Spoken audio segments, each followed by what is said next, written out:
Dear students, welcome to RMS education. আজকের এই সেশনে আমি তোমাদের ভৌতবিজ্ঞানের যে সাজেশন সিরিজ শুরু করেছিলাম তারই আজকে আরও একটা পার্ট নিয়ে চলে এসেছি, যেখানে আমরা ভৌতবিজ্ঞান থেকে আরও 25টি ইম্পর্টেন্ট সাজেস্টিভ প্রশ্ন আলোচনা করতে চলেছি এবং প্রতি ক্লাসের মতোই এতটাই ডিটেলসে আলোচনা করব যাতে করে আজকের এই ক্লাস থেকে এই 30 থেকে 40 মিনিটের একটা সেশন থেকে তোমাদের আরও কিছু প্রশ্নের রিভিশন হয়ে যায়। তাই ডিয়ার স্টুডেন্টস, তোমাদেরকে বলবো এই 30 থেকে 40টা মিনিট সময় খুব ভালো করে মনোযোগ সহকারে দেখতে থাকো এবং এরপরে তোমাদের লাভ হলো না ক্ষতি হলো তার ফিডব্যাকটা কমেন্টে জানিয়ে যেতে কিন্তু ভুলো না। আর এই সাজেশন সিরিজ আমি তোমাদের এক্সাম অবধি কন্টিনিউ করতে থাকবো, যেমন প্রতিটা সাবজেক্টে শুরু করেছি সেরকম কিন্তু তোমাদের এক্সাম অবধি এটা কন্টিনিউ হতে থাকবে। আর এর জন্য চাই তোমাদের একটু সহযোগিতা, আর কিচ্ছু নয়। তাই তোমাদেরকে বলবো ডিয়ার স্টুডেন্টস, যারা যারা ক্লাসগুলো দেখছো প্রত্যেকে ক্লাসগুলোকে লাইক করো এবং চ্যানেলটিকে সাবস্ক্রাইব করতে ভুলো না। এবং তোমাদের যেসব বন্ধুরা এবছর এক্সাম দেবে তাদের মধ্যেও ক্লাসগুলোকে প্রচুর পরিমাণে শেয়ার করো, যাতে করে এই সুযোগটাও, এই ফ্রি সাজেশন সিরিজটা তারাও পেতে পারে। তাহলে চলো আজকের সেশন শুরু করা যাক। তাহলে ডিয়ার স্টুডেন্টস, আজকের ক্লাসের প্রথম প্রশ্ন কি রয়েছে দেখো। প্রথমেই বলছে কোনো পদার্থের পারমাণবিক সংখ্যা 15 হলে, ঠিক আছে, বলছে কোনো পদার্থের পারমাণবিক সংখ্যা যদি 15 হয় তাহলে তার সর্ববহিষ্ঠ কক্ষের ইলেকট্রন সংখ্যা কত? একটা, না তিনটে, না পাঁচটা, না সাতটা? ঠিক আছে, তো এই অপশানের মধ্যে কোনটা সঠিক উত্তর হবে? তো আচ্ছা, তোমরা আমাকে বলো এই 15 পারমাণবিক সংখ্যা বিশিষ্ট মৌলটি কোনটি? মৌলটি হলো ফসফরাস। কি বললাম? মৌলটি হলো ফসফরাস। ঠিক আছে, ফসফরাস মৌলের পারমাণবিক সংখ্যা হলো 15। ক্লিয়ার? এবার বলেছে এর সর্ববহিষ্ঠ কক্ষের ইলেকট্রন সংখ্যা কত। তো এবার আমরা কি এটার ইলেকট্রন বিন্যাস করব। ঠিক আছে, আমরা কি জানি যে কে কক্ষে সর্বাধিক কটা ইলেকট্রন থাকতে পারে? সর্বাধিক ইলেকট্রন থাকতে পারে দুটো। এল কক্ষে কটা থাকতে পারে? 8টা। এবং এম কক্ষে থাকতে পারে সর্বাধিক 18টা। তাহলে এবার যদি আমি ইলেকট্রন বিন্যাস করি 15টাকে, তো প্রথম কক্ষে পেয়ে যাচ্ছি আমি দুটো। ঠিক আছে, নেক্সট কক্ষে তো আমি 8টার বেশি দিতে পারবো না, তো আমি এখানে 8টা দিয়ে দিলাম এল কক্ষে। তো আমার পড়ে থাকলো কটা? আমার পড়ে থাকলো কিন্তু 5টা। তাহলে এই 5টাকে কিন্তু আমি এই এম কক্ষে রেখে দিলাম। ঠিক আছে, তাহলে সর্ববহিষ্ঠ কক্ষ কোনটা পেলাম? এই ফসফরাস মৌলের সর্ববহিষ্ঠ কক্ষ হচ্ছে এম কক্ষ।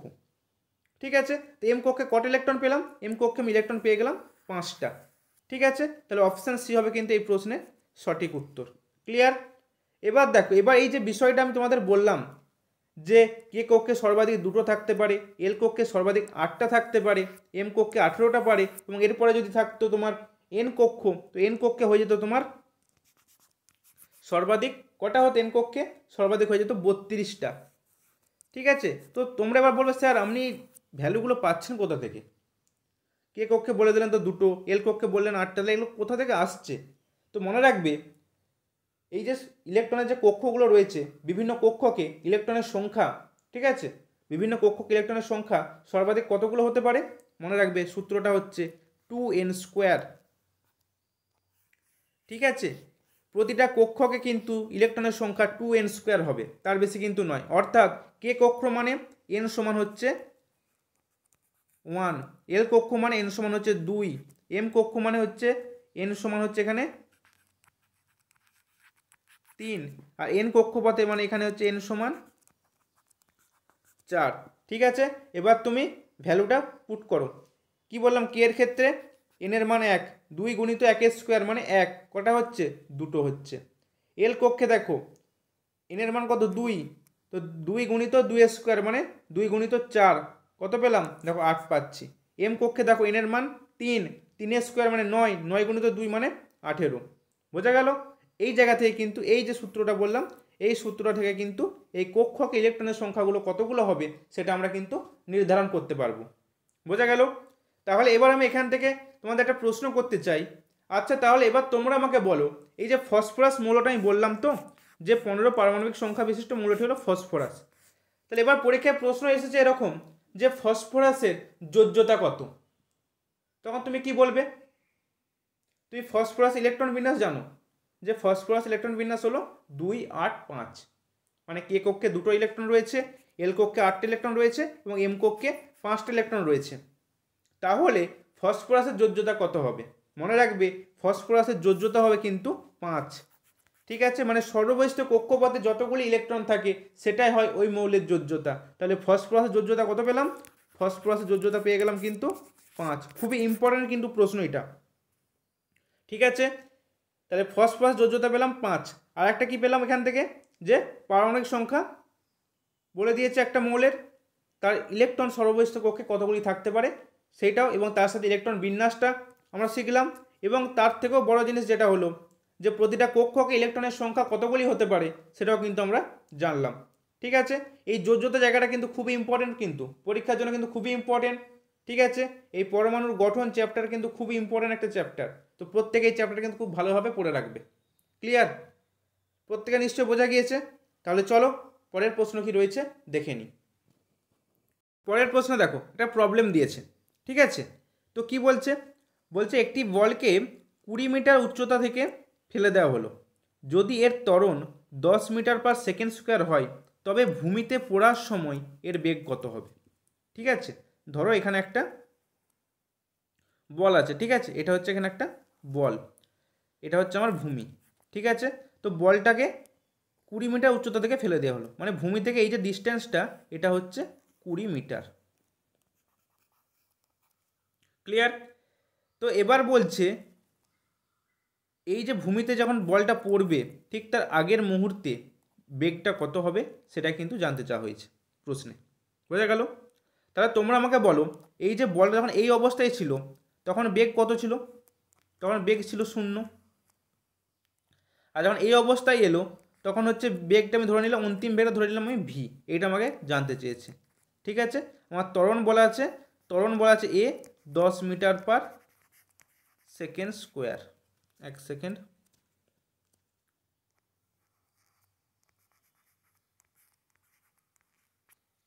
ঠিক আছে, আমার এটা বলা আছে। তো এই ডেটাগুলো কিন্তু আমাকে দেওয়া আছে, এবার আমাকে সলভ করতে হবে, মানে আমাকে ভি এর মানটা বের করতে হবে। দেখো আমরা একটা সূত্র জানি, যেটা হলো ভি স্কোয়ার সমান, কি বললাম, ভি স্কোয়ার সমান ইউ স্কোয়ার প্লাস 2as। এই সূত্রটা কিন্তু আমরা জানি। ঠিক আছে, যেখানে ভি হলো কি, ভি বললাম অন্তিম বেগ।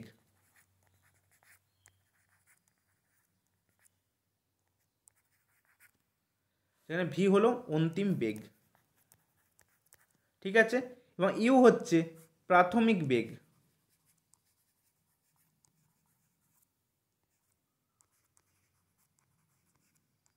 ঠিক আছে, এখানে এ হলো ত্বরণ, এটা হলো ত্বরণ। ক্লিয়ার? এবং এসটা হচ্ছে ডিস্টেন্স বা সরণ।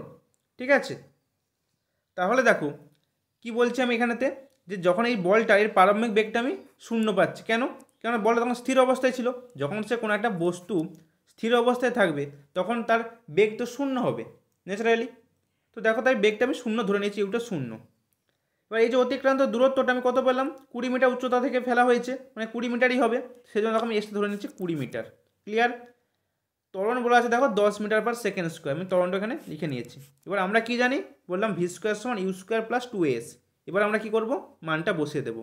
ঠিক আছে, আমাদের ভি এর মানটা বের করতে হবে, তো ভিটাকে আমি রেখে দিয়েছি, ইউ এর জায়গায় দেখো 0 বসিয়ে দিয়েছি, 0 স্কোয়ার মানে 0ই, প্লাস দেখো 2 গুণিত 10 মিটার পার সেকেন্ড স্কোয়ার ত্বরণটা, এবং এসটা হচ্ছে 20 মিটার। তাহলে কি পাচ্ছি, ভি স্কোয়ার সমান দেখো 10 20 200 ইন্টু 2 মানে 400 metre square per second square, মানে ভি এর মানটা পেয়ে যাচ্ছে কত, 20 মিটার পার সেকেন্ড। ঠিক আছে, তাহলে যখন ওই বলটা মাটিতে পড়ে সেই মুহূর্তে, মাটিতে পড়ার আগের মুহূর্তটাতে তার বেগ কত পেলাম, 20 মিটার পার সেকেন্ড, মানে অপশন বি হলো সঠিক উত্তর। বোঝা গেল প্রবলেমটা? যে আমরা জানি কি ভি স্কোয়ার সমান ইউ স্কোয়ার প্লাস 2as। এবার আমাকে এখানে অন্তিম বেগটাই বার করতে দিয়েছে, মানে এখান থেকে আমাকে কিন্তু বাকি ডেটাগুলোর মান কিন্তু বের করে নিতে হবে। তার মধ্যে দেখো ত্বরণ বলা আছে 10 মিটার পার সেকেন্ড স্কোয়ার, এবং এস এর মানও বলা আছে 20 মিটার। তাহলে ইউ প্রাথমিক বেগটা কত হবে? প্রথমে কিন্তু আমার বলা আছে যে বস্তুটাকে, মানে বলটাকে এত মিটার উচ্চতা থেকে ফেলা হলো, মানে যেখান থেকে বলটাকে ফেলা হলো, মানে এই যে এই পজিশনটা থেকে বলটা ফেলা হচ্ছে, এই পজিশনে তো বলটা স্থির অবস্থায় রয়েছে, তার মানে এখানে আমি ইউটা বলতে পারি 0। সেই জন্য দেখো আমি ইউটাকে 0 করেছি। এবার দেখো আমি সব মান জেনে গেছি, এবার আমি জাস্ট মানগুলোকে পুট করে দিয়েছি। ঠিক আছে, যে এখান থেকে আমি ভি এর মানটা পেয়ে গেছি 20 মিটার পার সেকেন্ড। ক্লিয়ার তো প্রত্যেকের? কারো কোনো জায়গায় অসুবিধা নেই? তাহলে চলো নেক্সট প্রশ্ন কি রয়েছে দেখে নিই। পরের প্রশ্নে কি বলছে দেখো, বলছে যদি কোনো বস্তুর ভর ও বেগ উভয় বাড়িয়ে দ্বিগুণ করে দেওয়া হয় তবে বস্তুর গতিশক্তি হবে দ্বিগুণ, 4 গুণ, 8 গুণ এবং অপশান ডিতে আছে 16 গুণ। ঠিক আছে, তো আমরা কি জানি? আমরা গতিশক্তি সমান কি জানি? দেখো আমরা গতিশক্তির সমান জানি যে হাফ mv স্কোয়ার। ঠিক আছে, এটা আমরা জানি। এবার এখন বলছে, এখন কি হচ্ছে, এখন ব্যাপারটা এরকম হচ্ছে যে ভরটাকেও আমি দ্বিগুণ করছি, বেগটাকেও আমি দ্বিগুণ করছি। তাহলে এখন দেখো কি হবে, হাফ ভর দ্বিগুণ হবে, আগে ছিল এম এখন হয়ে যাবে 2m। ঠিক আছে, আগে ছিল ভি এখন হয়ে যাবে 2v, 2v এর স্কোয়ার হবে। ক্লিয়ার?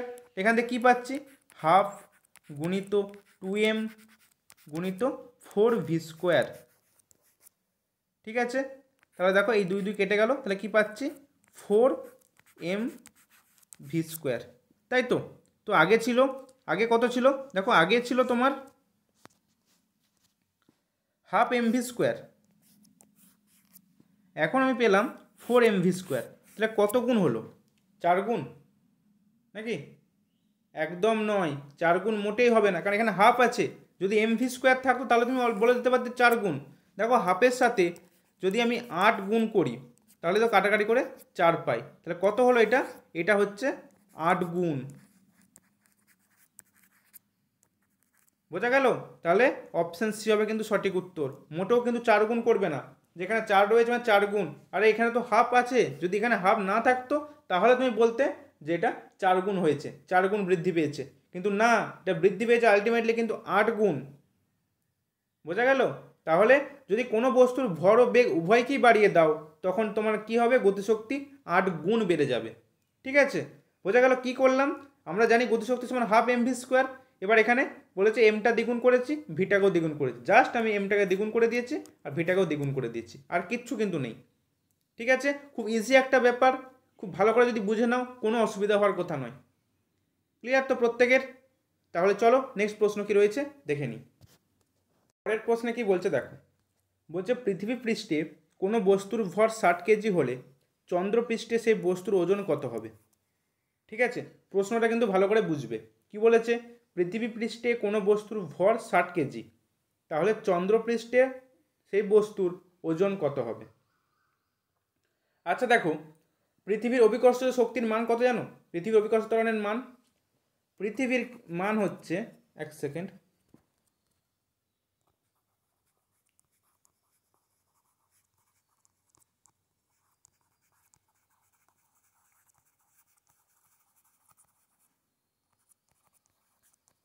(9.8) ঠিক আছে, মিটার পার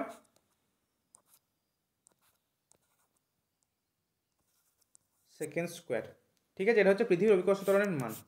এখন পৃথিবীর অভিকর্ষ ত্বরণ বা মাধ্যাকর্ষণ শক্তি মানে চাঁদে, মানে পৃথিবীর যা মাধ্যাকর্ষণ শক্তি চাঁদে তার কিন্তু 1/6 ভাগ হয়ে যাবে। ঠিক আছে, চাঁদে হয়ে যাবে 1/6 ভাগ, মানে 9.8/6 করলে প্রায় আমরা পাচ্ছি দেখো 1.63।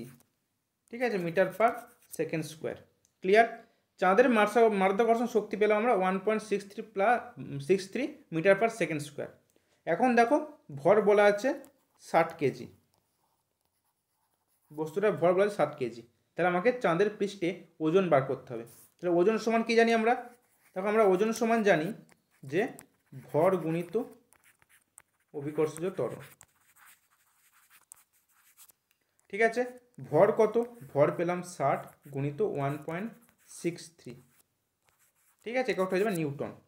তো প্রায় দেখো অ্যাপ্রক্সিমেট 97 পয়েন্ট সামথিং আসছে, মানে এটা আমি বলতে পারি অ্যাপ্রক্সিমেট 98 নিউটন, 97.8 নিউটন এরকম আসছে আর কি। ঠিক আছে, এটাকে আমরা বলতে পারি 98 নিউটন। ঠিক আছে, তাহলে অপশান বি হবে কিন্তু সঠিক উত্তর। বোঝা গেল কি বললাম? আমি আরেকবার বলছি দেখো, আমরা কি জানি পৃথিবীর অভিকর্ষ ত্বরণ 9.8 মিটার পার সেকেন্ড স্কোয়ার। তার থেকেও বড় কথা, যেটা হলো আমাকে জানতে হবে আগে যেটা, যে আমাকে ওজন বার করতে দিয়েছে, তাই তো। তো আমরা কি জানি, ওজন সমান বস্তুর ভর গুণিত অভিকর্ষজ ত্বরণ। ঠিক আছে, তো বস্তুর ভর আমি জানি 60 কেজি, এটা আমার প্রশ্নে কিন্তু বলা আছে 60 কেজি। তাহলে আমাকে অভিকর্ষ ত্বরণের মানটা জানতে হবে। তো আমাকে চাঁদের অভিকর্ষ ত্বরণ মানটা জানতে হবে, কারণ চাঁদেরই বস্তু ওজনটা বের করতে দিয়েছে। পৃথিবীর তাহলে কি, তাহলে আমাকে জানতে হবে পৃথিবীর অভিকর্ষ ত্বরণ কত। তারপর পৃথিবীর অভিকর্ষ ত্বরণের মান হচ্ছে 9.8 মিটার পার সেকেন্ড স্কোয়ার। ঠিক আছে, তো জানি আমরা জানি কি, যে পৃথিবীতে যা অভিকর্ষ ত্বরণ হয় তার 6/1 হচ্ছে চাঁদে হয়। তাহলে এটাকে আমি 6 দিয়ে ভাগ করে দিয়েছি, দেখো, তাহলে পেয়েছি 1.63 মিটার পার সেকেন্ড স্কোয়ার। ঠিক আছে, তাহলে এবার আমি মানগুলোকে পুট করে দিয়েছি। 60 আর হচ্ছে ভর 60 কেজি আমি জানতাম, আর অভিকর্ষ ত্বরণের মান হচ্ছে 1.63, তাহলে প্রায় পেয়ে যাচ্ছি অ্যাপ্রক্সিমেট একটা আমি 98 নিউটন। ঠিক আছে, এইভাবে কিন্তু আমাকে প্রবলেমগুলোকে সলভ করতে হয়। কীরকম বললাম আমি আরেকবার বলে দিই, যে শর্টে বলে দিই, দেখো, যে ওজন সমান জানি ভর ইন্টু অভিকর্ষজ ত্বরণ। তাহলে আমার কি দরকার, আমার দরকার ভর দরকার, অভিকর্ষজ ত্বরণ দরকার। ভরের মান আমি জানি 60 কেজি বলা আছে, তাহলে আমাকে যেমন করে হোক অভিকর্ষ ত্বরণের মানটা বের করতে হবে। কোথাকার অভিকর্ষ ত্বরণ বের করব, চাঁদের না পৃথিবীর, আমাকে চন্দ্রপৃষ্ঠের বার করতে দিয়েছে, তাই আমাকে চাঁদের অভিকর্ষ ত্বরণ দরকার। ক্লিয়ার, প্রত্যেকের বোঝা গেল কীভাবে করতে হয়। এবার তোমরা আমাকে বলো, আমি তোমাদের একটা প্রশ্ন দিচ্ছি, যেটা হলো পৃথিবীতে কোনো একটা বস্তুর, পৃথিবীতে কোনো বস্তুর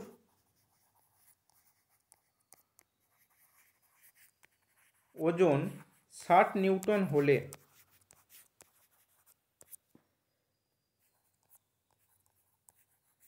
চাঁদে সেই বস্তুর ওজন কত হবে?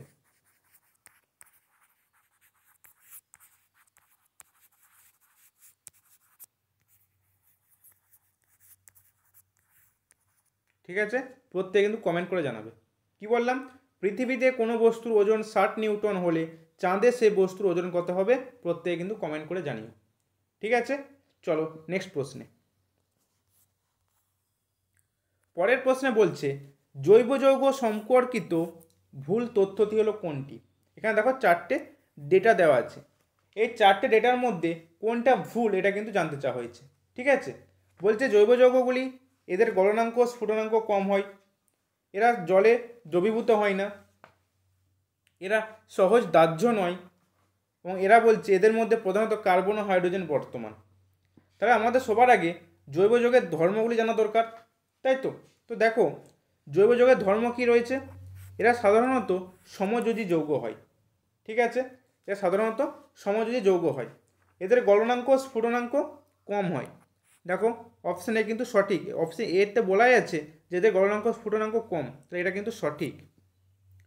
বলছে এরা দাহ্য প্রকৃতির হয়, কিন্তু অপশান সিতে বলছে এরা সহজজাহ্য নয়, কিন্তু এখানে তো বলা আছে এরা দাহ্য প্রকৃতির হয়। তাহলে কোনটি আমাকে ভুল এটা কিন্তু জানতে চেয়েছে, তাহলে অপশান সি হচ্ছে আমার সঠিক উত্তর। বোঝা গেল।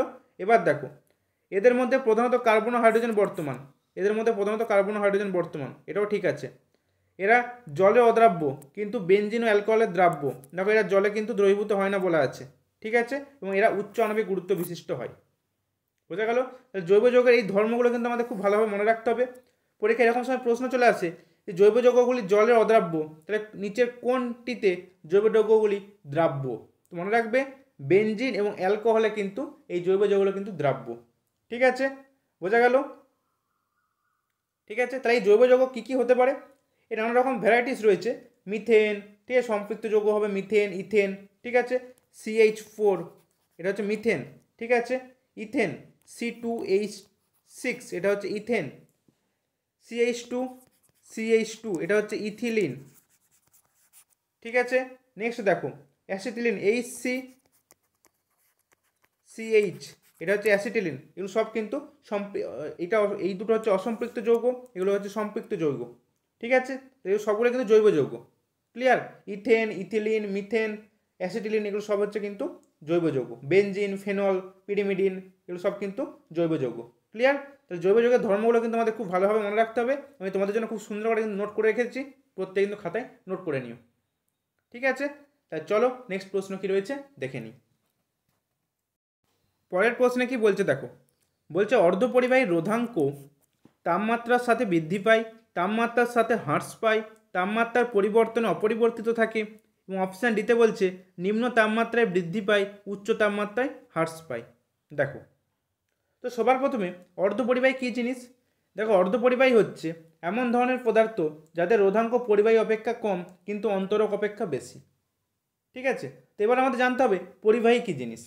দেখো, পরিবাহী হচ্ছে যারা সহজে তড়িৎ পরিবহন করতে পারে। ঠিক আছে, এদের মধ্যে অনেক কিন্তু মুক্ত ইলেকট্রন থাকে, যেমন বিভিন্ন প্রকারের ধাতু, এরা কিন্তু খুব সহজে তড়িৎ পরিবহন করতে পারে, তারাই কিন্তু পরিবাহী। কথাগুলো কিন্তু খুব ভালোভাবে শুনবে। ঠিক আছে, আর অন্তরক কি? যারা সহজে তড়িৎ পরিবহন করতে পারে না, সহজে না, যারা তড়িৎ পরিবহন করতে পারেই না বলো। ঠিক আছে, এদের মধ্যে কিন্তু কোনো রকম মুক্ত ইলেকট্রন থাকে না, যেমন কাঠ, প্লাস্টিক। ঠিক আছে, এগুলো হচ্ছে অন্তরক পদার্থ। খুব ইম্পর্টেন্ট, কিন্তু পরীক্ষায় কিন্তু অপশান দিয়ে দেবে, দিয়ে বলবে নিচের কোনটি অন্তরক পদার্থ বলো। তো খুব ভালো করে মন দিয়ে কিন্তু শুনবে। ঠিক আছে, কনসেন্ট্রেট কিন্তু খুব প্রয়োজন এই জায়গাটাতে। আর অর্ধপরিবাহী কী জিনিস? অর্ধপরিবাহী হচ্ছে এদের রোধাঙ্কটা পরিবাহী অপেক্ষা কম কিন্তু অন্তরক অপেক্ষা বেশি, সেজন্য অর্ধপরিবাহী, মানে মাঝামাঝি একটা ব্যাপার। আর এই প্রসঙ্গে মনে রাখবে অর্ধপরিবাহী। ঠিক আছে, কি বললাম? অর্ধপরিবাহী খুব ইম্পর্ট্যান্ট একটা প্রশ্ন, পরীক্ষায় প্রশ্ন চলে এলো অর্ধপরিবাহী কি ওহমের সূত্র মেনে চলে? মনে রাখবে এরা কিন্তু ওহমের সূত্র মেনে চলে না, মেনে চলে না। কতগুলো বৈশিষ্ট্য তোমরা একটু মনে রাখবে। ঠিক আছে, এক্সাম্পল কি অর্ধপরিবাহী? সিলিকন, ঠিক আছে, জার্মেনিয়াম, এগুলো হচ্ছে অর্ধপরিবাহীর এক্সাম্পল।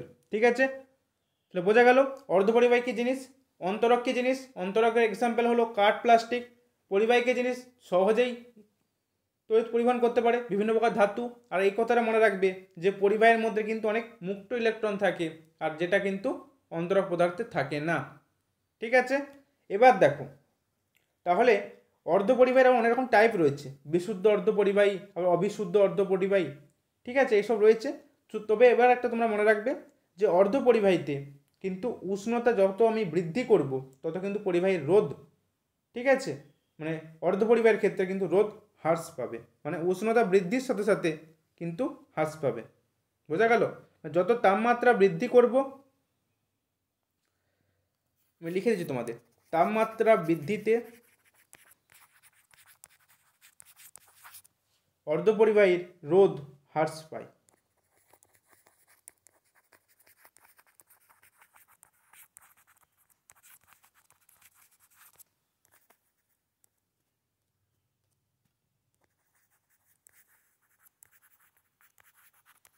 মানে উষ্ণতার সাথে অর্ধপরিবাহীর ব্যস্ত সম্পর্ক রয়েছে। ঠিক আছে, মানে উষ্ণতা বাড়ালে অর্ধপরিবাহীর রোধ কিন্তু বাড়বে না, রোধ কিন্তু হ্রাস পাবে। বোঝা গেল? তাহলে অপশান বি হবে কিন্তু সঠিক উত্তর। তাপমাত্রা বাড়লে রোধ কিন্তু হ্রাস পাবে অর্ধপরিবাহীর ক্ষেত্রে। আর পরিবাহী হলে কিন্তু ঠিক উল্টো হবে, উষ্ণতা বাড়ানো হবে, পরিবাহীর রোধও কিন্তু বৃদ্ধি পাবে। ঠিক আছে, মনে থাকবে। এটাও কিন্তু প্রশ্ন চলে আসতে পারে যে পরিবাহীর ক্ষেত্রে কিন্তু যত উষ্ণতা বাড়ানো হবে তার কিন্তু রোধ বৃদ্ধি পাবে, কিন্তু অর্ধপরিবাহীর ক্ষেত্রে উষ্ণতা বাড়াবো, রোধ কিন্তু কমবে। ঠিক আছে, এক্সাম্পল কি বললাম? সিলিকন, জার্মেনিয়াম, এবং এরা কিন্তু ওহমের সূত্র মেনে চলে না। বোঝা গেল প্রত্যেকের? তাহলে চলো নেক্সট প্রশ্ন কি রয়েছে দেখে নিই। পরের প্রশ্নে কি বলছে দেখো, বলছে এন টাইপ অর্ধপরিবাহী তৈরি করার জন্য সিলিকন কেলাসের সঙ্গে নিচের কোনটি মেশাতে হবে? অ্যালুমিনিয়াম, আর্সেনিক, বোরন, এবং অপশান ডিতে আছে কোনোটিই নয়। মনে রাখবে এন টাইপ অর্ধপরিবাহী তৈরি করার জন্য সিলিকন কেলাসের সাথে আর্সেনিক, কি বললাম, আর্সেনিক অথবা ফসফরাস মেশানো হয়। ঠিক আছে, আর যখন পি টাইপ পরিবাহী, পি টাইপ যে অর্ধপরিবাহী, ঠিক আছে, পি টাইপের ক্ষেত্রে কি হয়? পি টাইপের ক্ষেত্রে কী মেশানো হয়? বোরন বা অ্যালুমিনিয়াম। ঠিক আছে, পি টাইপ অর্ধপরিবাহীর ক্ষেত্রে মেশানো হয় বোরন বা অ্যালুমিনিয়াম, দিয়ে এই পি টাইপ অর্ধপরিবাহী তৈরি করা হয়। ঠিক আছে, আর এন টাইপ অর্ধপরিবাহীর ক্ষেত্রে কিন্তু আর্সেনিক বা ফসফরাস মেশানো হয়। ঠিক আছে, আর এই যে দেখো অর্ধপরিবাহীগুলোর এদের আধান বাহক হচ্ছে কি দুটো, কি কি? ইলেকট্রন এবং হোল। তো এবার এখান থেকে মনে রাখবে অনেক সময় পরীক্ষার প্রশ্ন চলে আসে যে এন টাইপ অর্ধপরিবাহীর ক্ষেত্রে, ঠিক আছে, এন টাইপের ক্ষেত্রে সংখ্যা গুরু আধান বাহক হলো ইলেকট্রন। ঠিক আছে, কি বললাম? সংখ্যা গুরু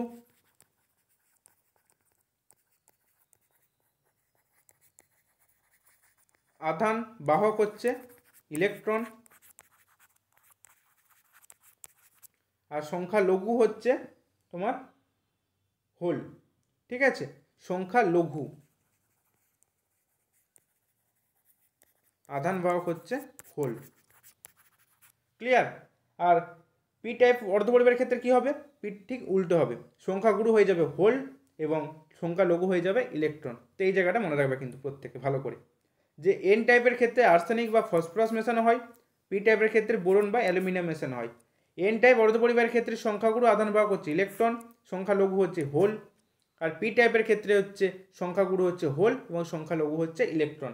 ক্লিয়ার? চলো পরের প্রশ্নে। পরের প্রশ্নে কি বলছে দেখো, বলছে এরোপ্লেন থেকে কোনো বস্তু পড়ে গেলে বস্তুটির কি হবে? গতিশক্তি বৃদ্ধি পাবে, না ভর বৃদ্ধি পাবে, না ত্বরণ বৃদ্ধি পাবে, না স্থিতিশক্তি বৃদ্ধি পাবে?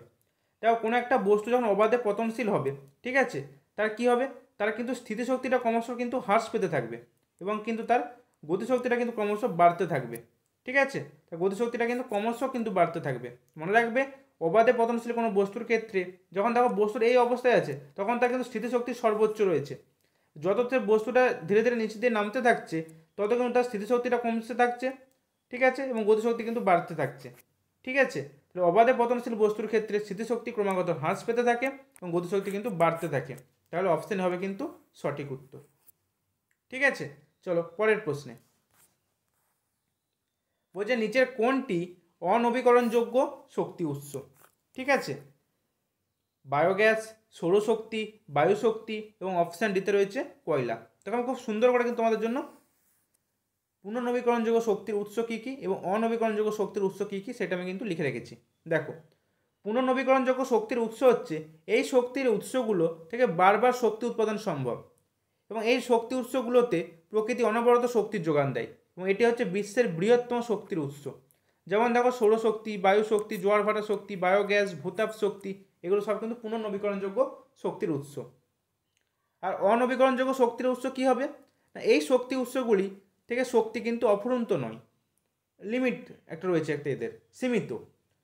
তো এই বিশ্বের প্রয়োজনীয় শক্তির বেশিরভাগটি আসে কিন্তু এই শক্তি উৎস দেখি, কিন্তু এর কিন্তু একটা লিমিটেশন রয়েছে। যেমন কি জীবাশ্ম জ্বালানি, যেমন কয়লা, খনিজ তেল, প্রাকৃতিক গ্যাস, এগুলো। ঠিক আছে, এগুলো হচ্ছে অনবীকরণযোগ্য শক্তি উৎস। তাহলে অপশান ডি হবে কিন্তু এই প্রশ্নের সঠিক উত্তর। বোঝা গেল? তো নিচের কোনটি একটি অনবীকরণযোগ্য শক্তির উৎস? কয়লা। আর বায়োগ্যাস, সৌরশক্তি, বায়ুশক্তি সব কিন্তু পুনর্নবীকরণযোগ্য শক্তির উৎস। ঠিক আছে, চলো নেক্সট প্রশ্নে। পরের প্রশ্নে কি বলছে দেখো, সৌরকোষ যে নীতির উপর কাজ করে? আলোক ভোল্টীয় ক্রিয়া, আলোক তড়িৎ ক্রিয়া, আলোক পরিবাহী ক্রিয়া এবং অপশান ডিতে সালোক সংশ্লেষ। দেখো, সৌরকোষ আলোক তড়িৎ ক্রিয়ার উপর কিন্তু কাজ করে। ঠিক আছে, কীরকম? আলোক তড়িৎ কোষে কীরকম হয়? যখন আলোক শক্তিটা তড়িৎ শক্তিতে রূপান্তরিত হচ্ছে, যখন আলোক শক্তি মানে আলোক তড়িৎ কোষে যখন আলো পড়ছে, তখন তড়িৎ প্রবাহ সৃষ্টি হচ্ছে। তাহলে কী হচ্ছে? আলোক শক্তিটা তড়িৎ শক্তিতে রূপান্তরিত হচ্ছে। তাহলে অপশান বি হবে কিন্তু সঠিক উত্তর। ঠিক আছে, আলোক তড়িৎ ক্রিয়ার উপর ভিত্তি করে কিন্তু সৌরকোষ কাজ করে। তাহলে আলোক তড়িৎ ক্রিয়াতে কী হচ্ছে? আলোক শক্তিটা তড়িৎ শক্তিতে রূপান্তরিত হচ্ছে। এই যে সোলার যেসব এখন বর্তমানে ইউজ করা হচ্ছে, ঠিক আছে, সেখানে কি হচ্ছে? যখনই আলো পড়ছে, সূর্যের আলো পড়ছে, তার ফলে কী হচ্ছে? তড়িৎ উৎপন্ন হচ্ছে। তাহলে আলোক শক্তিটা তড়িৎ শক্তিতে কনভার্ট হয়ে যাচ্ছে। ঠিক আছে, তো সৌরকোষ কিন্তু এই নীতির উপরেই কিন্তু কাজ করে। চলো পরের প্রশ্নে। বলছে বায়োগ্যাসের উপাদানগুলি কি কি? ঠিক আছে, কার্বন মনোক্সাইড, মিথেন ও হাইড্রোজেন, কার্বন ডাইঅক্সাইড, মিথেন ও হাইড্রোজেন এবং অপশান সিতে বলছে কার্বন মনোক্সাইড, ইথেন ও হাইড্রোজেন এবং অপশান ডিতে বলছে কার্বন ডাইঅক্সাইড, ইথেন ও হাইড্রোজেন। ঠিক আছে, তো দেখো, বায়োগ্যাসের যদি প্রধান উপাদান বলে, তো মনে রাখবে বায়োগ্যাসের প্রধান উপাদান হচ্ছে মিথেন। কেন না? বায়োগ্যাস তৈরি করতে প্রায় 50 থেকে 70% কিন্তু মিথেন লাগে। ঠিক আছে, এরপর কি লাগে? 25 থেকে 45% দেখো কার্বন ডাইঅক্সাইড লাগে। ঠিক আছে, এছাড়াও কী কী লাগে? হাইড্রোজেন, হাইড্রোজেন সালফাইড, জলীয় বাষ্প, অ্যামোনিয়া, অক্সিজেন, নাইট্রোজেন। ঠিক আছে, তো মেনলি যে প্রধান কম্পোনেন্টগুলো হচ্ছে মিথেন এবং কার্বন ডাইঅক্সাইড। ঠিক আছে, তাহলে দেখো কার্বন ডাইঅক্সাইড মিথেন কোন অপশানে আছে? দেখো অপশান বিতে আছে। অপশান বি হচ্ছে সঠিক উত্তর। ঠিক আছে, তাহলে দেখো বায়োগ্যাসের উপাদান কী কী পেলাম? মিথেন, কার্বন ডাইঅক্সাইড, এছাড়া কী কী থাকে? হাইড্রোজেন, হাইড্রোজেন সালফাইড, জলীয় বাষ্প থাকে কিছু পরিমাণ, নাইট্রোজেন, অক্সিজেন, অ্যামোনিয়া, সব কিছু কিন্তু মিশানো থাকে। ঠিক আছে, তো মেনলি প্রধান উপাদান হচ্ছে মিথেন এবং কার্বন ডাইঅক্সাইড। ক্লিয়ার? তো বায়োগ্যাসের দেখো বিভিন্ন কাজ, ঠিক আছে, কী কারণে বায়োগ্যাস ব্যবহার করা হয়, ঠিক আছে, তার বিভিন্ন সুবিধা অসুবিধা সব কিন্তু লেখা রয়েছে, প্রত্যেকে কিন্তু একবার চোখ বুলিয়ে নিও। ঠিক আছে, চলো পরের প্রশ্নে। বলছে অ্যালকোহল ও জলের মিশ্রণ এগুলোকে পৃথক করবে কিভাবে, খুব কিন্তু পরীক্ষায় আসে। ঠিক আছে, অ্যালকোহল ও জলের মিশ্রণকে কোন পদ্ধতিতে পৃথক করবে? আশ্রাবণ, না বাষ্পায়ন, না আংশিক পাতন, না ঊর্ধ্বপাতন? তো মনে রাখবে অ্যালকোহল ও জলের মিশ্রণকে থেকে কি জলকে আংশিক পাতন পদ্ধতির সাহায্যে কিন্তু পৃথক করা হয়। কেননা জল এবং অ্যালকোহলের কিন্তু স্ফুটনাঙ্কগুলো কিন্তু আলাদা আলাদা। তো দুজনে আলাদা স্ফুটনাঙ্ক হওয়ার জন্য আমরা কিন্তু আংশিক পাতন প্রসেসটা কিন্তু ইউজ করতে পারি, যে পদ্ধতির মাধ্যমে আমরা অ্যালকোহল এবং জলকে কিন্তু এই যে জলের মিশ্রণটা এখান থেকে আমরা জলকে পৃথক করে নিতে পারবো। ঠিক আছে, তাহলে অপশন সি হবে কিন্তু সঠিক উত্তর। ঠিক আছে, যে আংশিক পাতন পদ্ধতির সাহায্যে অ্যালকোহল ও জলের মিশ্রণ থেকে আমরা সহজেই জলকে পৃথক করে নিতে পারবো। ক্লিয়ার? চলো পরের প্রশ্নে।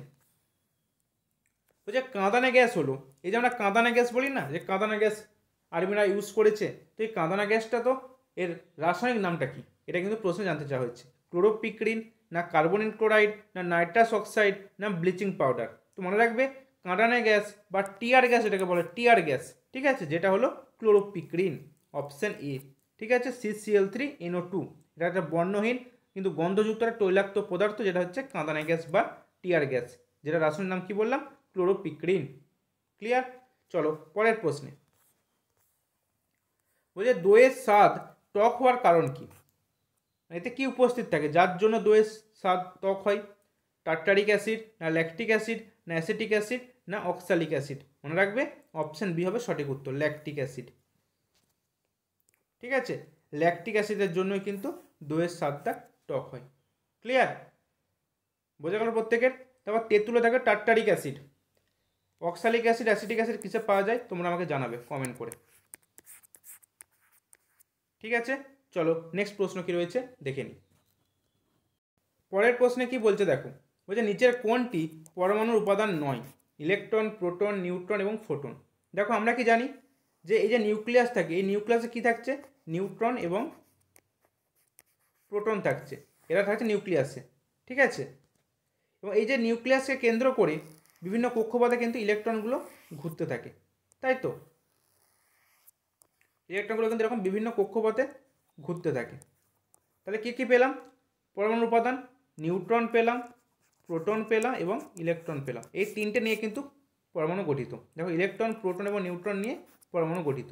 আর এই নিউট্রন এবং প্রোটনকে একসাথে বলা হচ্ছে নিউক্লিয়ন।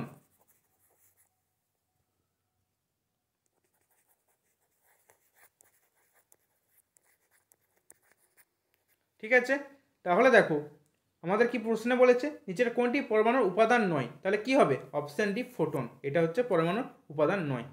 ঠিক আছে, চলো পরের প্রশ্নে। বলছে অটোমোবাইল যন্ত্রের রেডিয়েটরে হিমায়ন রোধক রূপে কি ব্যবহার করা হয়? মিথাইল অ্যালকোহল ও জল। অপশন বিতে রয়েছে মিথাইল অ্যালকোহল, অপশন সিতে রয়েছে গ্লিসারল এবং অপশন ডিতে আছে ইথাইল অ্যালকোহল। মনে রাখবে হিমায়ন রোধক রূপে আমরা মিথাইল অ্যালকোহল ও জলের মিশ্রণকে কিন্তু ইউজ করি। ঠিক আছে, আবার মনে রাখবে এই মিথাইল অ্যালকোহলকে কিন্তু উড স্পিরিট বলা হয়। কি বললাম? যে পরীক্ষায় প্রশ্ন চলে এলো যে নিচের কোনটিকে উড স্পিরিট বলা হয়, তো মনে রাখবে মিথাইল অ্যালকোহলকে কিন্তু উড স্পিরিট বলা হয়। ঠিক আছে, আর মিথাইল অ্যালকোহল ও জলের মিশ্রণ কিন্তু অটোমোবাইল যন্ত্রের রেডিয়েটরে হিমায়ন রোধক রূপে ব্যবহৃত হয়। আর ঘর্ষণ রোধী পদার্থ হিসেবে ব্যবহার করা হয় গাড়িতে কি? টেট্রাইথাইল রেড। ঠিক আছে, এটা হচ্ছে ঘর্ষণ রোধী পদার্থ হিসেবে গাড়িতে ইউজ করা হয়। কি বললাম? টেট্রাইথাইল লেড। ঠিক আছে, চলো পরের প্রশ্নে। নিচের কোনটি সংনমিত প্রাকৃতিক গ্যাস, বা যার ইংলিশ টার্মটা হচ্ছে কম্প্রেসড ন্যাচারাল গ্যাস বা সিএনজি? এই টার্মটার সাথে নিশ্চয়ই অনেকে পরিচিত আছে, সিএনজি। অনেক সময় পরীক্ষাতে কিন্তু এই সিএনজি এর পুরো নাম জানতে চাওয়া হয়। ঠিক আছে, তাই এই নামটা কিন্তু খুব ভালোভাবে মনে রাখবে, কম্প্রেসড ন্যাচারাল গ্যাস। এবং আরেকটা রয়েছে এলপিজি। ঠিক আছে, এর পুরো নামও কিন্তু পরীক্ষায় জানতে চাওয়া হয়, এবং সবথেকে পরীক্ষায় বারে বারে প্রশ্ন আসে এর প্রধান উপাদান কী কী। ঠিক আছে, ঠিক তেমনই প্রশ্নে বলছে সিএনজি নিচের কোনটি? অ্যামোনিয়া, মিথেন, হাইড্রোজেন সালফাইড এবং অপশান দিতে আছে কার্বন ডাইঅক্সাইড। মনে রাখবে সিএনজি এর মূল উপাদান হলো কিন্তু মিথেন, অপশান বি হবে সঠিক উত্তর। ঠিক আছে, এছাড়াও এতে কি থাকে অল্প পরিমাণে? ইথেন, প্রোপেন, বিউটেন, ইথিন এগুলো কিন্তু থাকে। ঠিক আছে, মূল উপাদান বা প্রধান উপাদান বললে সেটা হয়ে যাবে কিন্তু মিথেন। ক্লিয়ার? কী কাজে ইউজ করা হয়? বাস, ট্যাক্সি, অটোরিক্সা ইত্যাদি যন্ত্রচালিত পরিবহন ব্যবস্থায় কিন্তু আমরা সিএনজি ইউজ করি। ঠিক আছে, চলো পরের প্রশ্নে। রেকটিফায়ার স্পিরিটের মূল উপাদান কি? ঠিক আছে, রেকটিফায়ার স্পিরিট এর মূল উপাদান কি? মিথাইল অ্যালকোহল, না ইথাইল অ্যালকোহল, না ফর্মালডিহাইড, না জল, কোনটা হবে? দেখো রেকটিফাইড স্পিরিট কিন্তু ইথাইল অ্যালকোহল এবং জল এই দুটো সমন্বয়ে কিন্তু তৈরি হয়। ঠিক আছে, তো এবার আমাকে বলতে বলেছে রেকটিফায়ার স্পিরিটের মূল উপাদান কি, ইথাইল অ্যালকোহল হবে না জল হবে? কারণ ইথাইল অ্যালকোহলও থাকে জলও থাকে, কিন্তু দেখো ইথাইল অ্যালকোহলের পরিমাণটা বেশি 95.6%, মানে প্রায় 96%-এর মতো কিন্তু ইথাইল অ্যালকোহল লাগে এবং 4%-এর মতো জল লাগে। তাহলে যেটা পরিমাণে বেশি থাকবে সেটাই মূল উপাদান হবে, তাহলে অপশন বি হবে কিন্তু সঠিক উত্তর, ইথাইল অ্যালকোহল। ঠিক আছে, পরীক্ষাগারে দ্রাবক রূপে এবং ওষুধ প্রস্তুতিতে রেকটিফায়ার স্পিরিটকে ব্যবহার করা হয়। ঠিক আছে, এবার তোমরা আমাকে কমেন্ট করে জানাবে অম্লরাজ এটা কোন কোন কি মিশিয়ে, অ্যাসিড মিশিয়ে অম্লরাজ তৈরি করা হয় সেটা তোমরা আমাকে জানাবে, রেশিওটা। ঠিক আছে, এই অম্লরাজের রেশিওটা আমাকে তোমরা প্রত্যেক কমেন্ট করে জানিও। ক্লিয়ার? চলো পরের প্রশ্নে। বলছে মোমবাতি হলো কি? প্যারাফিন মোম ও স্টেরিক অ্যাসিডের মিশ্রণ, মোম ও স্টেরিক অ্যাসিডের মিশ্রণ, উচ্চ ফ্যাটি অ্যাসিড ও স্টেরিক অ্যাসিডের মিশ্রণ, এবং অপশান ডিতে আছে মোম ও প্যারাফিন মোমের মিশ্রণ। তো মনে রাখবে মোমবাতি হলো প্যারাফিন মোম বা পেট্রোলিয়াম জাত মোম। ঠিক আছে, এটা হচ্ছে এই প্যারাফিন মোম বা স্টেরিক অ্যাসিডের মিশ্রণটাই হচ্ছে মোমবাতি, মানে অপশান এ হবে কিন্তু সঠিক উত্তর। ঠিক আছে, প্যারাফিন মোম ও স্টেরিক অ্যাসিডের মিশ্রণটাই হচ্ছে মোমবাতি। ক্লিয়ার? চলো নেক্সট প্রশ্নে। পরের প্রশ্নে কি বলছে দেখো, বলছে উচ্চতা বৃদ্ধিতে স্ফুটনাঙ্ক যে কমে যাচ্ছে এর কারণ কি? উচ্চতা বৃদ্ধিতে জলের স্ফুটনাঙ্ক কমে যায় এর কারণ কি? তাপমাত্রা হ্রাস পাওয়ার জন্য, বায়ুমণ্ডলের চাপ হ্রাস পাওয়ার জন্য, তাপমাত্রা বৃদ্ধি পাওয়ার জন্য, এবং অপশান দিতে বলছে বায়ুমণ্ডলীয় চাপ বৃদ্ধি পাওয়ার জন্য। কোন কারণটার জন্য উচ্চতা বৃদ্ধিতে জলের স্ফুটনাঙ্কটা কমে যায়? দেখো উচ্চতা বাড়ার সাথে সাথে জলের স্ফুটনাঙ্ক কমে যায়, এটা তো এখানে বলা হয়েছে। তো এটি ঘটে কেন? একটি তরলের স্ফুটনাঙ্ক হলো সেই তাপমাত্রা যেখানে এর বাষ্পের চাপ তরলের পৃষ্ঠের বাইরের চাপের সমান হয়। তো উচ্চ উষ্ণতায় কী হয়? উচ্চ উষ্ণতায় দেখো বায়ুর ঘনত্বটা কিন্তু হ্রাস পাচ্ছে, যার কারণে বায়ুমণ্ডলের চাপটা কমে যাচ্ছে। ঠিক আছে, তো তরল পৃষ্ঠের বাহ্যিক চাপটা হ্রাস পাচ্ছে, এর ফলে কী হয়? জলের স্ফুটনাঙ্কটাও কিন্তু হ্রাস পাচ্ছে। ঠিক আছে, তাহলে অপশান বি হবে কিন্তু সঠিক উত্তর, যে বায়ুমণ্ডলের চাপটা হ্রাস পাওয়ার জন্যই উচ্চতা বৃদ্ধির সাথে সাথে জলের স্ফুটনাঙ্কটা কমে যাচ্ছে। ঠিক আছে, কারণ যত আমরা উপরে দিকে উঠছি তত তো বায়ুমণ্ডলে ঘনত্বটা হ্রাস পাচ্ছে, যখন বায়ুমণ্ডলে ঘনত্ব হ্রাস পাবে চাপটাও তার হ্রাস পাবে। ঠিক আছে, তো সেটার জন্যই কিন্তু উচ্চতা বৃদ্ধির সাথে সাথে জলের স্ফুটনাঙ্কটা কিন্তু কমে যায়। ক্লিয়ার? চলো পরের প্রশ্নে। বলছে গ্যালভানাইজেশনে ব্যবহৃত ধাতু হলো, ঠিক আছে, একটা প্রসেস হচ্ছে গ্যালভানাইজেশন। তো এই প্রসেসে কোন ধাতু ইউজ করা হয়? লোহা, রূপা, দস্তা, না তামা? তো দেখো লোহাকে যদি আমরা কোনো আর্দ্র বায়ুতে অনেকদিন খোলা অবস্থা রেখে দিই, এর উপর লালচে বাদামি রঙের একটা আস্তরণ পড়ে, তো এটাকে বলা হচ্ছে মরিচা। ঠিক আছে, তো এই মরিচার প্রধান উপাদান হলো সোডিক ফেরিক অক্সাইড। ঠিক আছে, Fe2O3 5H2O। ঠিক আছে, তো অক্সিজেন ও জলীয় বাষ্পের উপস্থিতিতে কিন্তু লোহায় মরচে পড়ে। ঠিক আছে, মরচে পড়ে কিসের জন্য? এটা কিন্তু পরীক্ষায় বারবার প্রশ্ন আসে। তোমরা রাখবো অক্সিজেন এবং জলীয় বাষ্প এই দুটোর উপস্থিতিতেই কিন্তু লোহাতে মরচে পড়ে, এবং মরচে পড়ার এটা কিন্তু একটা তড়িৎ রাসায়নিক বিক্রিয়া।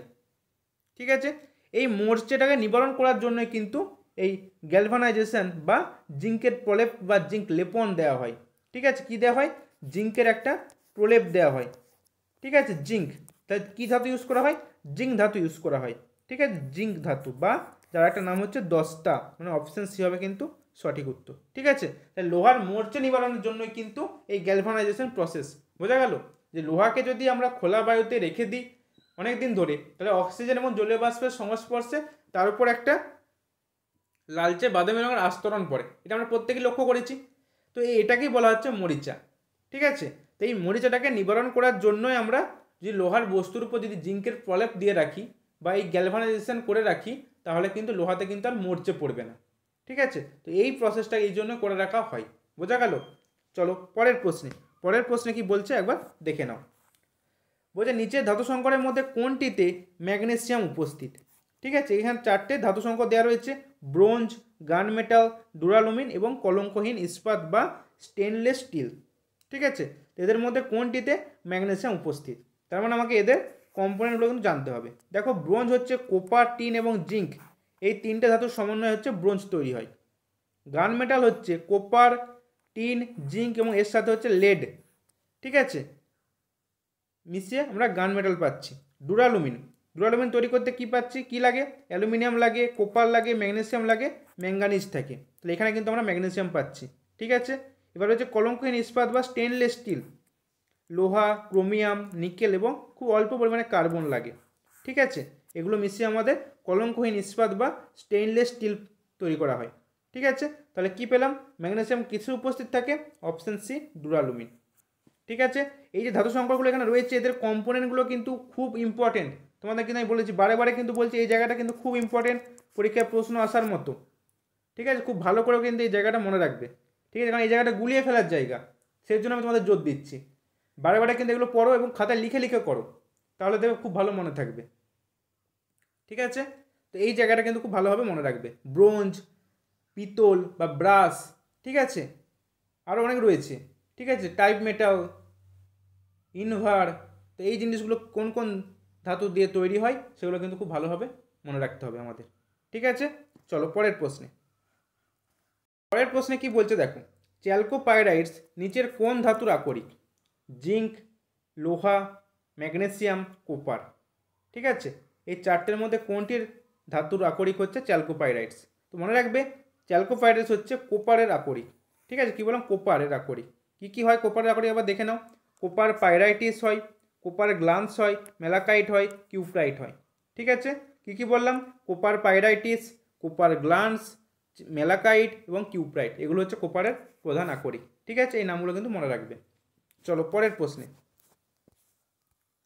বলছে ট্রানজিস্টারে নিচের যে ধাতুটি ব্যবহৃত হয় সেটি হলো থোরিয়াম, জার্মেনিয়াম, অ্যালুমিনিয়াম, ম্যাঙ্গানিজ। মনে রাখবে, ট্রানজিস্টারে কিন্তু সিলিকন এবং জার্মেনিয়াম ইউজ করা হয়। ঠিক আছে, তাহলে অপশান বি হবে কিন্তু সঠিক উত্তর, জার্মেনিয়াম। ঠিক আছে, ট্রানজিস্টারে জার্মেনিয়াম ইউজ হয়, আর এগুলো কিন্তু অর্ধপরিবাহী। একটু আগে তোমাদের বললাম অর্ধপরিবাহী ডেফিনেশন এবং তার ক্যারেক্টারিস্টিকটা, সিলিকন এবং জার্মেনিয়াম হলো কিন্তু অর্ধপরিবাহী। ঠিক আছে, চলো নেক্সট প্রশ্নে। পরের প্রশ্নে বলছে, এটাই কিন্তু আজকের সেশনের শেষ প্রশ্ন, কোন পদ্ধতি দ্বারা বক্সাইট থেকে অ্যালুমিনিয়াম নিষ্কাশন করা হয়? ঠিক আছে, অ্যালুমিনিয়ামের প্রধান আকরিক হচ্ছে বক্সাইট। তো এই বক্সাইট থেকে অ্যালুমিনিয়াম নিষ্কাশন নিচের কোন পদ্ধতিতে করা হয়? বায়ার পদ্ধতি, না ডাউন্স পদ্ধতি, না সলভে পদ্ধতি, না অসওয়াল পদ্ধতি? তো মনে রাখবে, বায়ার পদ্ধতিতে কিন্তু এই বক্সাইট থেকে অ্যালুমিনিয়াম কিন্তু নিষ্কাশন করা হয়। ঠিক আছে, এবার আমরা বাকি প্রক্রিয়াগুলো একটু দেখে নেব, খুব ইম্পর্টেন্ট কিন্তু এই জায়গাটা, খুব ইম্পর্টেন্ট। ডাউন্স প্রক্রিয়া, ডাউন্স প্রক্রিয়ার মাধ্যমে সোডিয়াম ধাতু নিষ্কাশন করা হয়। ঠিক আছে, অসওয়াল পদ্ধতিতে অ্যামোনিয়া গ্যাস থেকে নাইট্রিক অ্যাসিড উৎপন্ন করা হয়। সলভে পদ্ধতিতে সোডিয়াম বাইকার্বনেট থেকে, ঠিক আছে, যেটাকে বেকিং সোডা বলা হয়, সেটা প্রস্তুত করা হয়। ঠিক আছে, কি বললাম, সলভে পদ্ধতিতে সোডিয়াম বাইকার্বনেট NaHCO3, যেটাকে বলা হচ্ছে বেকিং সোডা, সেটা কিন্তু প্রস্তুত করা হচ্ছে। অসওয়াল পদ্ধতিতে অ্যামোনিয়া গ্যাস থেকে নাইট্রিক অ্যাসিড প্রস্তুত করা হচ্ছে এবং ডাউন্স প্রক্রিয়াতে সোডিয়াম ধাতু কিন্তু নিষ্কাশন করা হচ্ছে। ঠিক আছে, তো এই অপশানগুলো যেগুলো আমি বললাম তোমাদের, অপশান যেগুলো রয়েছে, যে পদ্ধতিগুলো একটু খুব ভালো করে চোখ বুলিয়ে নিও। ঠিক আছে, আর বায়ার পদ্ধতিতে বক্সাইট থেকে অ্যালুমিনিয়ামকে নিষ্কাশন করা হয়। ক্লিয়ার প্রত্যেকের? তাহলে ডিয়ার স্টুডেন্টস, এই ছিল আজকের সেশন। আর সব শেষে তোমাদের একটা কথা জানিয়ে রাখতে চাই, তোমাদের ANM JNM এন্ট্রান্স এক্সাম 2024কে লক্ষ্য করে আমাদের মক টেস্ট ব্যাচ কিন্তু লঞ্চ হয়েছে, যার ক্লাস শুরু হবে 24শে মে থেকে। ঠিক আছে, 24শে মে থেকে ক্লাস শুরু হবে। এই শেষ 2 মাস তোমাদের হাতে রয়েছে, এই সময়টা দরকারে কিন্তু তোমাদের প্রচুর পরিমাণে মক টেস্ট আর প্র্যাকটিস। তো সেই জন্য আমি একটা 45 দিনের কোর্স তোমাদের জন্য লঞ্চ করেছি, যেখানে তোমরা পেয়ে যাচ্ছ প্রতিটা সাবজেক্টের চ্যাপ্টার অনুযায়ী মক টেস্ট। চ্যাপ্টার অনুযায়ী কিন্তু আমি বারবার উল্লেখ করছি, চ্যাপ্টার অনুযায়ী মক টেস্ট, প্রতিটা সাবজেক্টের চ্যাপ্টার অনুযায়ী মক টেস্ট পাবে, প্লাস 15টা ফুল মক টেস্ট, 15টা ফুল মক পেয়ে যাবে। ঠিক আছে, এই সব কিছুর জন্য কোর্স ফি রাখা হয়েছে মাত্র 299 টাকা, ওয়ান টাইম পেমেন্ট, পুরো একদম তোমাদের এক্সাম অবধি কিন্তু প্র্যাকটিসটা করানো হবে। ঠিক আছে, এবং এছাড়াও অঙ্ক, রিজনিং এবং ইংলিশের কোনো চ্যাপ্টারে ডাউট থাকলে লাইভ ক্লাসের মাধ্যমে কিন্তু তোমাদের ডাউটটা সলভ করে দেওয়া হবে। মানে তোমরা এখানেতে লাইভ ক্লাসেরও কিছু ফিচার্স পেয়ে যাচ্ছ। ঠিক আছে, যাদের কোনো চ্যাপ্টারে ডাউট থাকলে আমাদের যে লাইভ ক্লাসগুলো চলছে আমাদের অন্য পেড ব্যাচের, ঠিক আছে, যেদিন যে ক্লাসটা হবে তোমাদেরকে আমরা গ্রুপের লিঙ্ক দিয়ে দেবো, যে আজকে রেশিও প্রিপারেশনের প্র্যাকটিস চলছে, যাদের ইচ্ছা থাকবে ক্লাস করার তারা কিন্তু লাইভ ক্লাসে অ্যাটেন্ড করতে পারবে। ঠিক আছে, তাই চ্যাপ্টার অনুযায়ী মক টেস্ট এবং এই 15টা ফুল মক টেস্ট দেওয়ার জন্য তোমাদেরকে পে করতে হচ্ছে মাত্র 299 টাকা, মাত্র 299 টাকা কিন্তু। ঠিক আছে, এরপরেও যদি কারো কোনো ডাউট থাকে এই ভিডিও ডেসক্রিপশানে আমাদের হোয়াটসঅ্যাপ গ্রুপের লিঙ্ক, টেলিগ্রাম গ্রুপের লিঙ্ক দেওয়া থাকবে। ঠিক আছে, সেখানে তোমরা যাবতীয় ডিটেলস জানতে পারবে এবং তারপরেও যদি কারো কোনো অসুবিধা থাকে তোমরা কিন্তু আমাকে এই নাম্বারে কল করে নিতে পারো। ঠিক আছে, এই নাম্বারে তোমরা কিন্তু আমাকে কল করে নিতে পারো। ঠিক আছে, তাহলে আজকের ক্লাস যদি তোমাদের জন্য হেল্পফুল হয়ে থাকে চ্যানেলটিকে লাইক, শেয়ার এবং সাবস্ক্রাইব করতে ভুলো না।